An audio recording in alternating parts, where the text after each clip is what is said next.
Don't be among the first persons to rush into the test room. If I was taking the IELTS test today, with what I know, I'll be among the last 10 persons to enter the test room. Do you know why?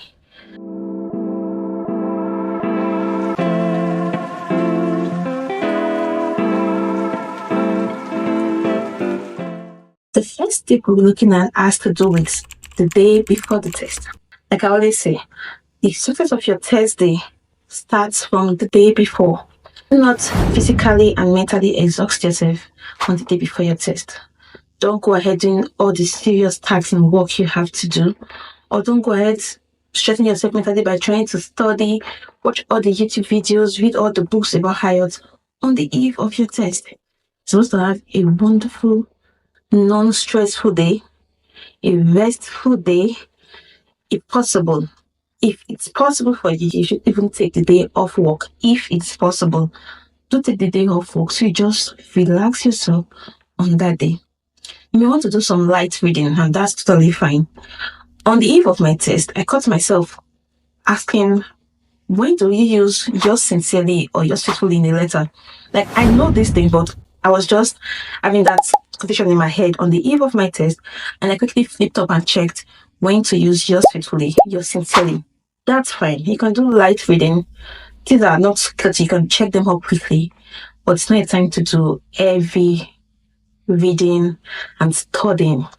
So have a good night rest, and also on the day before your test, pick up your outfit, and please note that the test center temperature varies based on the weather of the day. If it's cold, we're going to make the test room a little bit warm for you. If it is hot, we're going to make it a little bit cool for you. So try as much as you can to wear comfortable clothes. So get this ready on the eve of your test. Get your clothes ready, and it should be comfortable clothes that would match any temperature of the room, so you're not shivering and trying to answer a question, or you're sweating and trying to read a passage. So get a lot of rest in the eve of your test. Pick up comfortable clothing that you'll be using the next day. The next 2 tips are to be done before you leave your home. First, which is tip number 2, do double check your identification documents and test registration confirmation. It will bring both with you to the test center. We can forgive the test registration confirmation if you don't print it out. That's fine. We already know the candidates we're expecting for the day. But your ID, it's compulsory. It's not optional. And for your ID, I'm referring to your international passport. And photocopies are not accepted. Soft copies are not accepted. It must be the original copy of your international passport. So please do check very well. Make sure you see it. Don't assume it's there. You see it, you feel it. It's in your bag, it's in your purse, it's in your wallet, and do you should come with it to the test room. Third tip, before you leave your home, do not experiment with a new dish for breakfast or a new drink or beverage. For those who may be traveling from one city to another for your test and you lodge in an hotel, it's not time to try all their new dishes you see for breakfast. Please stick to what you're familiar with for breakfast. I don't want anyone having any stomach upset in your test. I have seen this happen severally. People are going to the washroom while their test is going and they are losing valuable time. So please watch what you eat on the morning of your test. And also for those who cannot eat early like myself, please try as much as you can to have something in your stomach. I know it's hard. I cannot eat before 9 o'clock. I don't eat that early. So people are like that. But you have to try and have something in your stomach. And you can also take snacks, drinks, water with you to the test center, which you can eat before the test starts. But you should have something in your stomach before you step into that test room, because when the mental exhaustion starts, you need the food in your stomach. You need that fuel to help you with your focus and strength for the test. Now, the next 3 tips are to be done at the test center. So tip number 4 will be do arrive early. If you get your confirmation email and you have put your location and this is not familiar with you, there's nothing wrong in going there the day before to be sure of the venue. There's nothing wrong in traveling the day before your test. Do everything humanly possible to arrive at your test center 45 minutes to an hour before the test commences. This to show that you can complete all registration procedures and familiarize yourself with the test center environment. I have seen countless times where the door is shut at 9 and people are coming to the test center at past 9. There's nothing that can be done. You will not be allowed to take the test because the first test to be done is the listening test. People are listening hard to get their answers.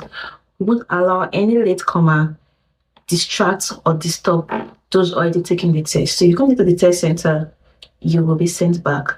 So please do everything you can to arrive in your test 45 minutes to an hour early. For the fifth tip, it will be do keep your personal belongings at home if you can, because these things will be taken away from you and it could cause you stress. Simple in the hall, they're asking, this is my iPhone 16 safe? This is my car key, is it safe? Fine, you have to drive yourself to this test center. Car keys are understandable. But if you can, keep some valuables at home. You don't need to come to the test center with your gold wristwatch. You don't have to, because they'll be taken away from you. And this could cause you unnecessary stress during the test because your mind is wondering, hope my items are safe. And to make it clear for you, your items are really safe because we do a tagging system whereby two numbers are printed out and you are given a number and a number is attached to your item and kept safely. After the test, when you bring your number, we'll match it to the number on the bag or the envelope and give it to you. But most times, candidates lose their number. That's okay. In that case, every other person in the test room must collect their items first.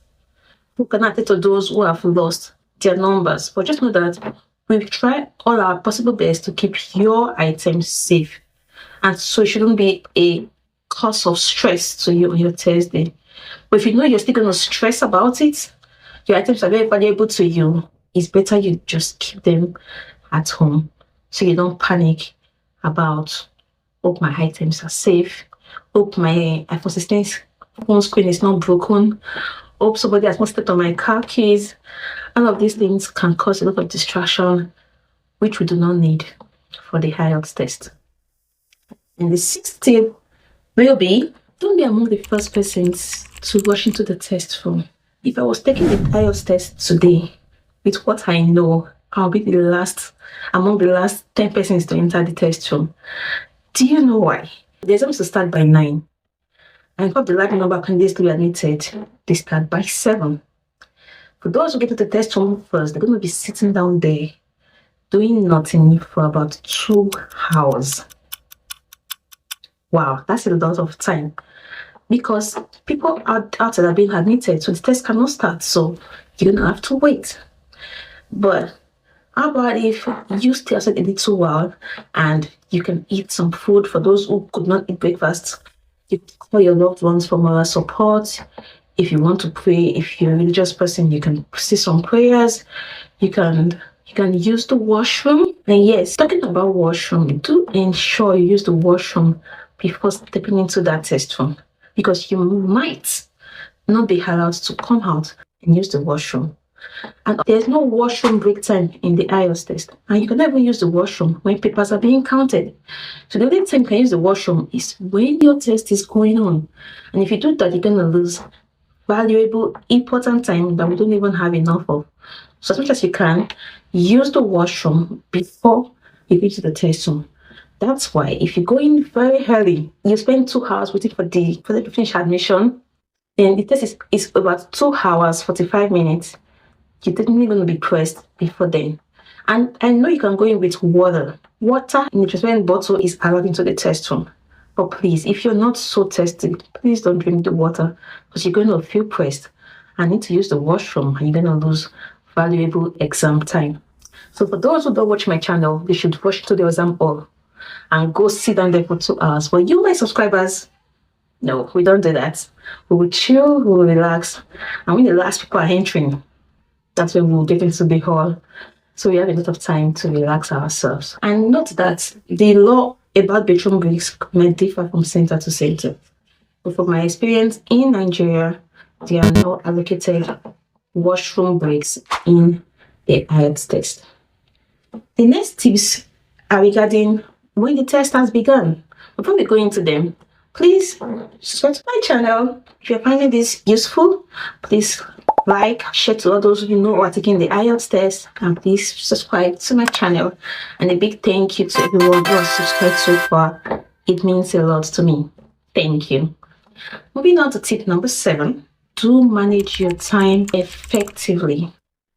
Yes, you cannot go into the exam hall with your wristwatch, but there's all test center must have a clock on the wall visible to everyone in the test room. And one way to manage your time is this: if you encounter a difficult question, please don't dwell on it. Leave it. There might be easier questions behind you. Go deal with those ones, then come back and cater for this. I do this a lot in my reading test. When I'm in a passage and I'm not finding my answers, I don't know what I'm even reading, I move to the next one.